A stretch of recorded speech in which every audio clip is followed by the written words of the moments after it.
Well, hello. Happy New Year, everybody. Welcome back to my channel. So, it's that time of the month again to go over all the dramas that I've watched. And I won't be summarizing what the plot is in this video. And if you want to get what the general idea of the drama is, I have my drama list linked down below and you can just click on it. I think I've settled on doing that for a couple of months now. We'll be going over first the dramas that I've dropped. First drama would be All Rise. I've watched until episode 6 out of episode 24. And I think the writer of the drama forgot to make this drama interesting. For me, the leads were not that interesting. And I don't think it's the actor's fault. Their characters were just written that way. And the only character that I was interested in and found interesting was the rich intern and the two senior partners and their personal will they won't they relationship. And second, if the people or the characters aren't interesting, at least make the cases interesting. But in the few that I've seen so far, it's not. In legal dramas, the cases they tackle are crucial to the engagement of the whole series. But in the episodes I've seen, all of them are like doing desk work and just arguing about the legalities of the case, and it was just very boring. I am not a lawyer or a law student, but I've watched a lot of law dramas and they have always relied on the interesting cases and the emotional grip that the cases will bring and the parallel it makes on the lead character's story and their character development. Next drama, Speed and Love. I dropped that of episode 4 out of 29.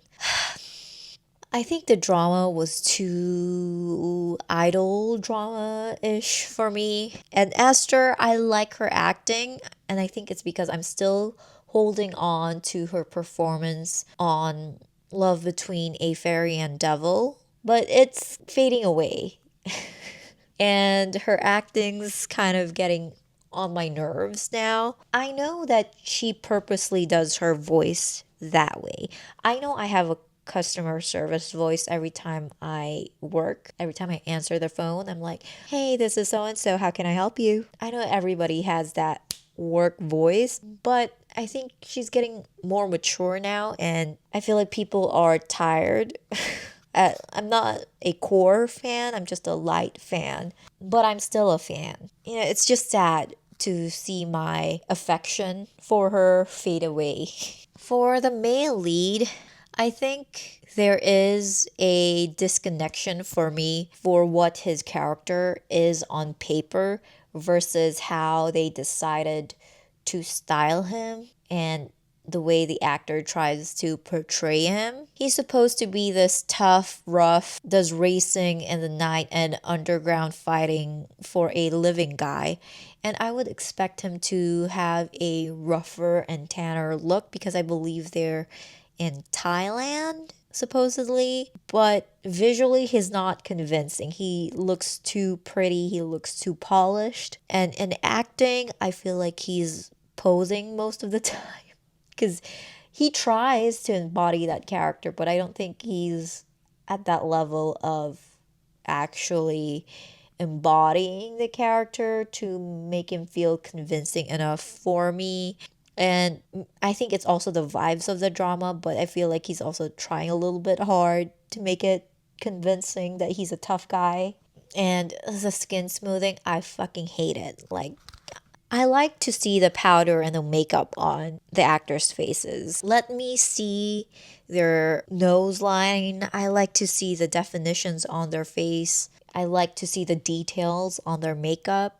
And they put heavy makeup on them and they go to dermatologists to have this perfect skin. So why do you have to slap a filter on it? There's just no point. I'm okay with step sibling romances Hell, I'm okay with cousin romances and period costume dramas. But with a step sibling romance, it has to be clear that they are step siblings or how they're related to each other and how their romance is possible without it feeling like it's incest to the audience. I think this drama did not do a good job in that because I see in the comments that some people are still confused how their romance is possible because they feel like they're siblings. Like it did not explain the dynamics well enough. All right, moving on to the dramas that I've completed this month. First is a rewatch, Beyond the Bar. I've watched this because of All Rise because I wondered if I have a burnout in legal dramas, but this was still fun. Maybe it's an unfair comparison. Maybe I should have watched Law School.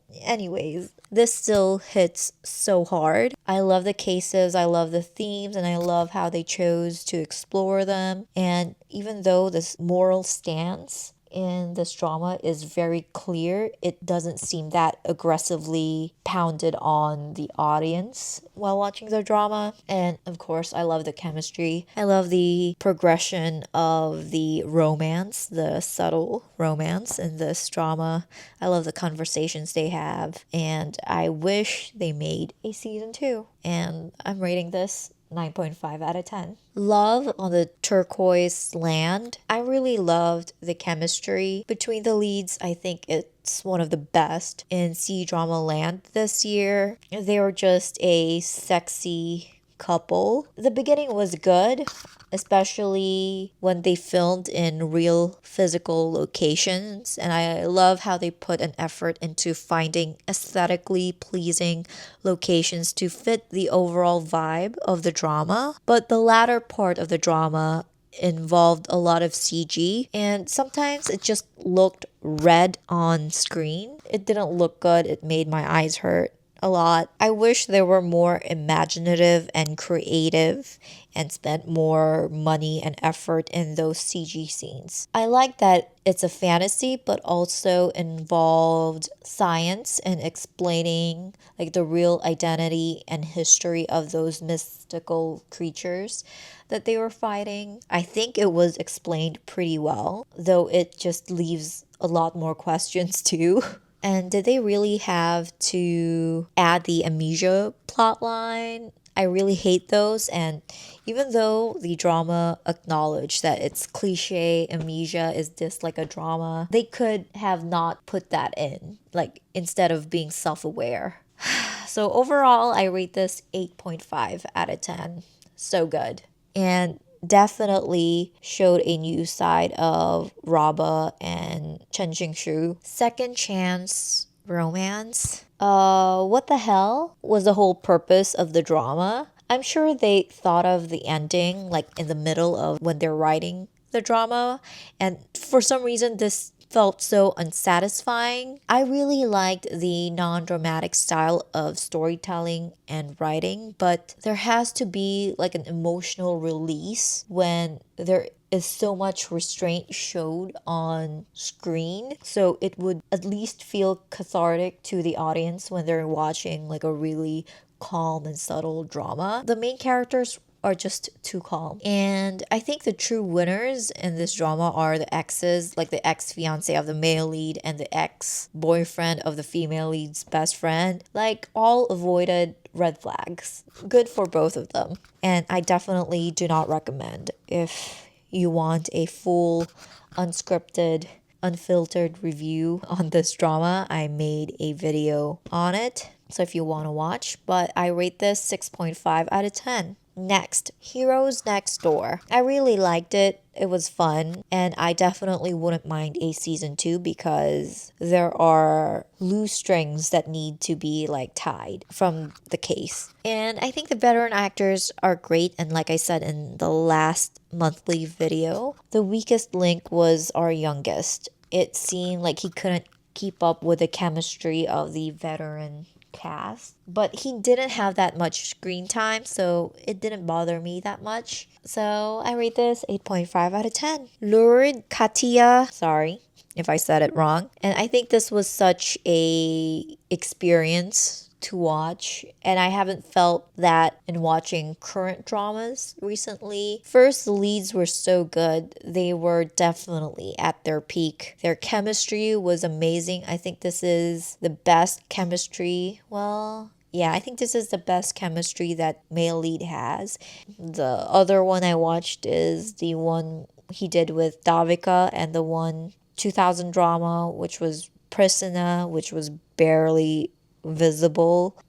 That version available online is so blurry. But at least this one has clear, you can see both of the leads' faces, and I think they were really good. This is my first drama for the female lead, and they were just so pretty, and the youth, you can sense the youth. Yeah, they were so good looking. The story, Chef's Kiss, it didn't seem to try too hard, and the problems and the conflicts were very believable. You can think that the future leader's love life and how that will affect the whole country's future, and that how it could lead to somebody's death. But man, they did it so convincingly. And like I said, the chemistry was really good. I think they are each other's best partners. I really like the character development of the female lead. I also like how consistent the male lead was with his own beliefs. And the ending definitely broke my heart. 100%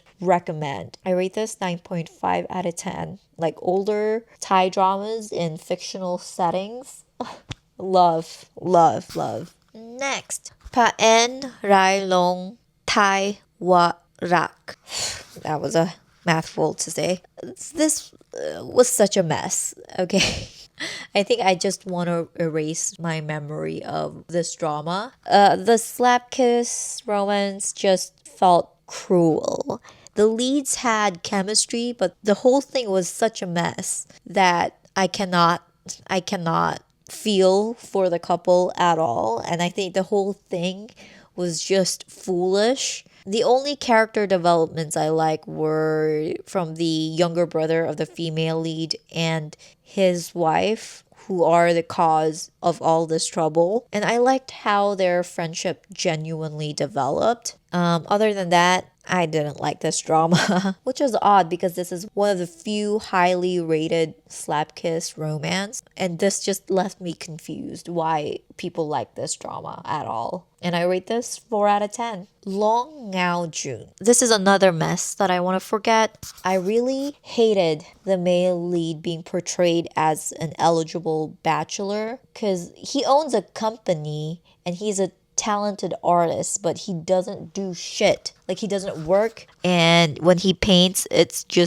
not convincing because he just paints like background and it looks like a 3-year-old painted it for some reason in my memory. And the only thing that makes him desirable is that his mama is rich, his family is loaded. The female lead has some strong moments, and I understand why she slept with a male lead when that moment came, but most of the drama is her being a typical goody two shoes. And I'm just watching the drama and like, girl, please report him to the police. He's definitely stalking, and you definitely have a case. And I think the supporting cast was boring. The sister was unhinged, and it was not fun to watch on screen. So I rate this 3 out of 10. The Vendetta of Anne.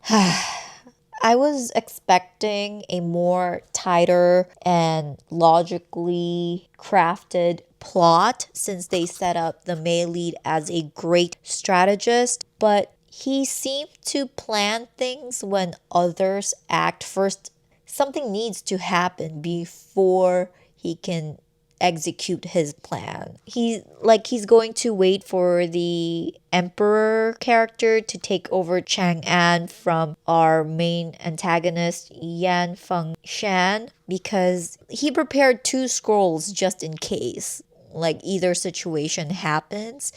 And if the emperor didn't do that, was he going to lay low until the overthrowing happened? And most of the male lead strategy needs some other party to act, and then he can make his move. Like, I said. So it was a little bit frustrating for me. Do you really actually want revenge? And the whole plot and the whole strategy was just a stretch of logic. And I'll just state with the most obvious one, which was the Mission Impossible mask disguise. From then, I just couldn't take the drama seriously. Like every time I hear them mention that the male lead is a genius at like planning things, like dude, his best strategy is to put a mask on people. The character arc of the deposed emperor, I still don't get it.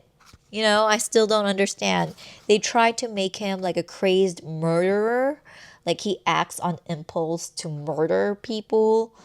And then I would have respected it and got on with it if they stuck with that character change. But then all of a sudden he stopped killing, and his actions don't seem to make any sense, and they make him do things to carry the plot and move on with the plot, and they try to justify things after when they were writing his storyline. And yeah, it seemed a little bit forced to me. The acting was great. Maybe it's because I haven't completed any of Chung Yi's recent dramas, and I am not fed up with it, and I do not overconsume his drama that much. But he was okay here.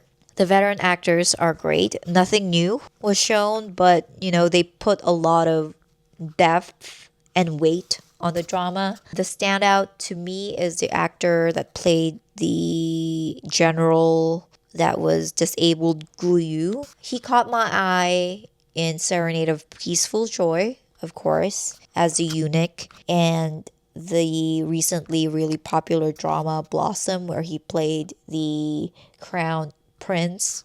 My God, like I used to search edits on him on YouTube because I was actually more into him than the lead couple. Yeah, I think my expectations were too high for this drama. I really expected some Nirvana and Fire shit because, you can't help but compare these period costume revenge dramas to Nirvana and Fire because that is the standard.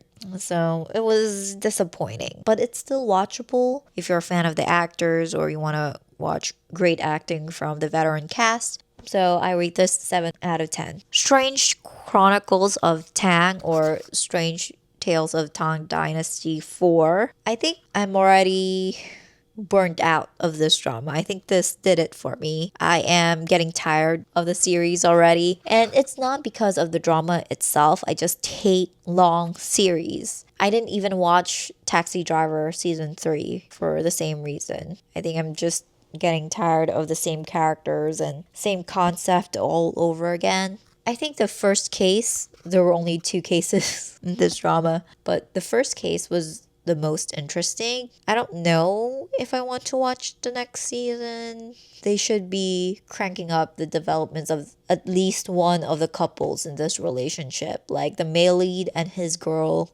should get married. Like no way will the father of a really prominent family, and the daughter is definitely the apple of his eye, allow her young daughter to be engaged with this fella for this long, right?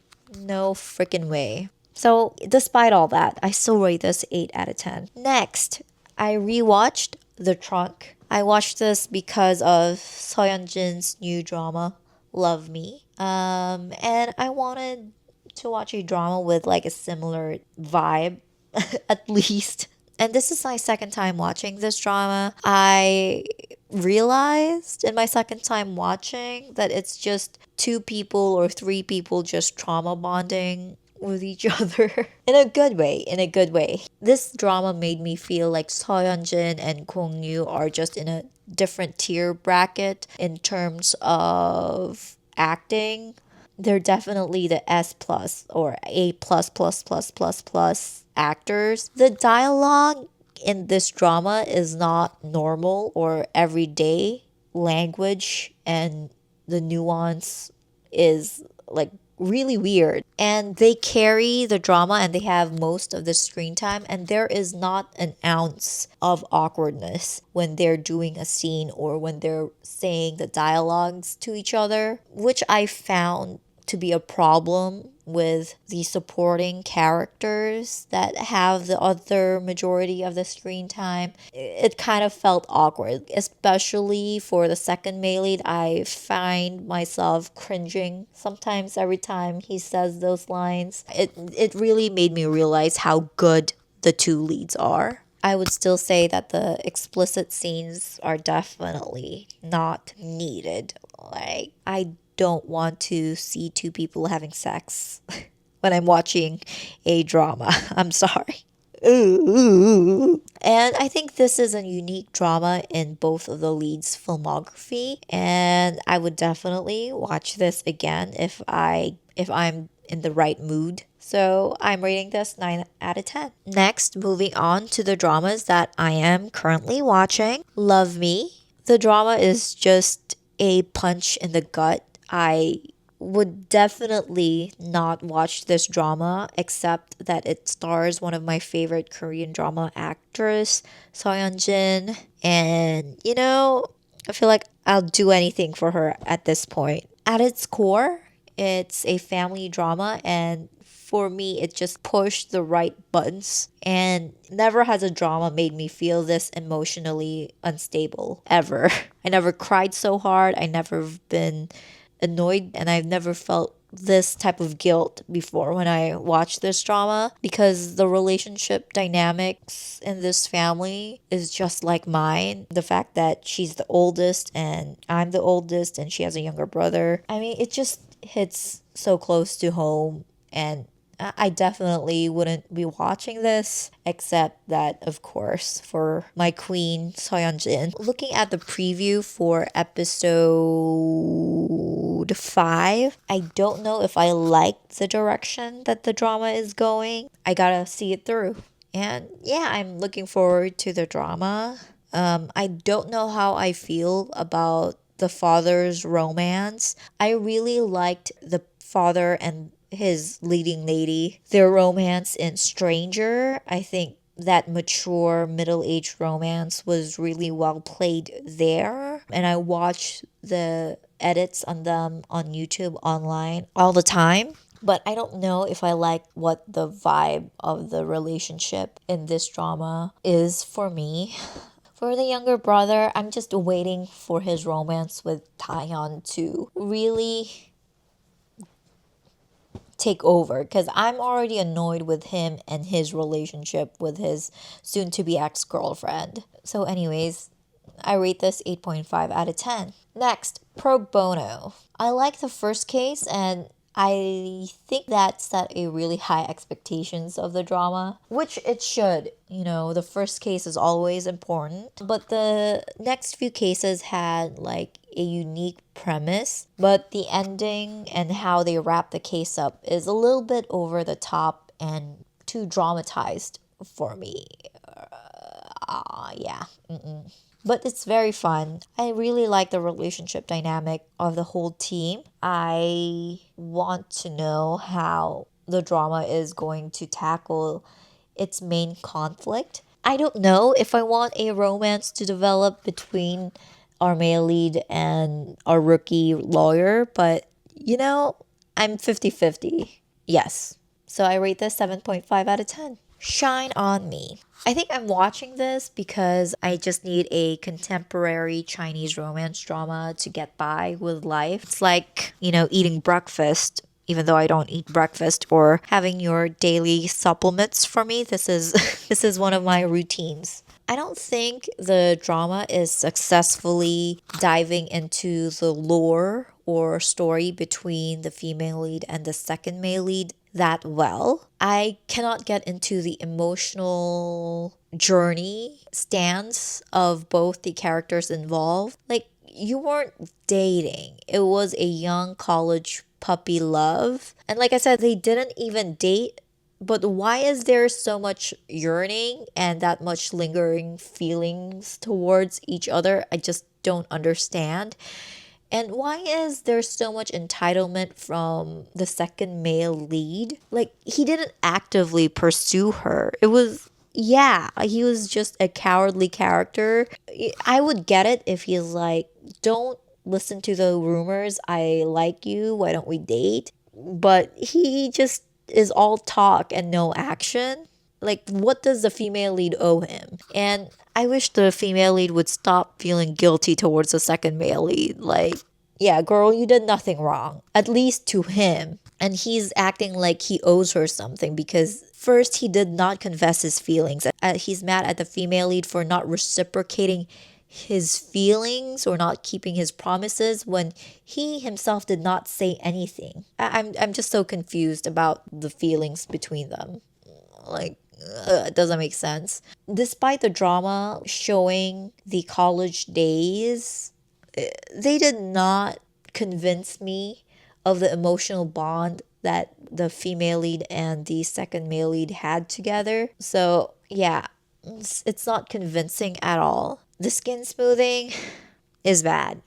Like I said, I think I hate all forms of skin smoothing in any type of drama. And the only thing I like about this drama is the female lead cousin brother. I'm okay with the romance that's unfolding. It's not that great. I'll take what they offer me. Yeah, there's no other idol contemporary romance dramas I think that are going on right now other than short form ones, which I'll never watch over my dead body. So yeah, I rate this 7 out of 10. Next, Glory. Another drama that I'm watching as like a daily supplement. I just need at least one Chinese idol period drama to get by day. It's okay. I don't think there's anything special about this. I wish the male lead will get more serious about his pursuit and finding the truth about his identity. Because right now he's just crazy about our female lead. And yeah, the acting, Christ, fuck. Don't get me started.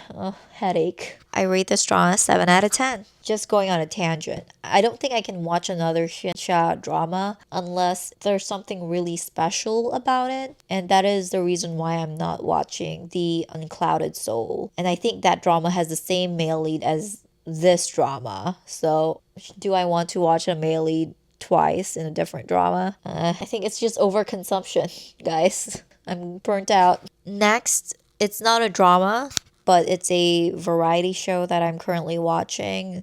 Culinary Class Wars Season 2. I am having so much fun with this series.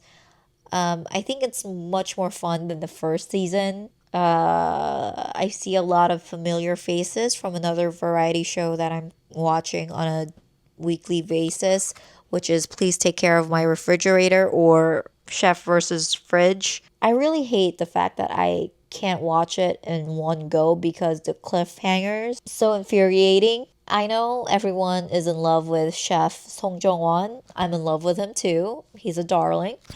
But I also like Choi Gang-rok since his MasterChef Korea season 2 days. I think the YouTube algorithm has recommended him before Culinary Class Wars 1, and I watch his videos every so often because I think YouTube recommends the videos you watch at the same period, like every year. So every time I'm emotionally unstable, I just need to laugh and smile. I watch his videos. So yeah, I rate this 9 out of 10.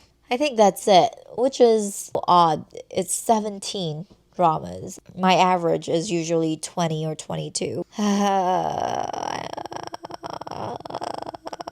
still am experiencing a slump in K dramas and C dramas and J dramas because there's no J dramas. I think that's it. I hope everyone enjoyed their holidays. My head's aching. I think I'm having a caffeine withdrawal. I don't usually drink caffeine, but today was just a day I needed caffeine. Anyways, goodbye.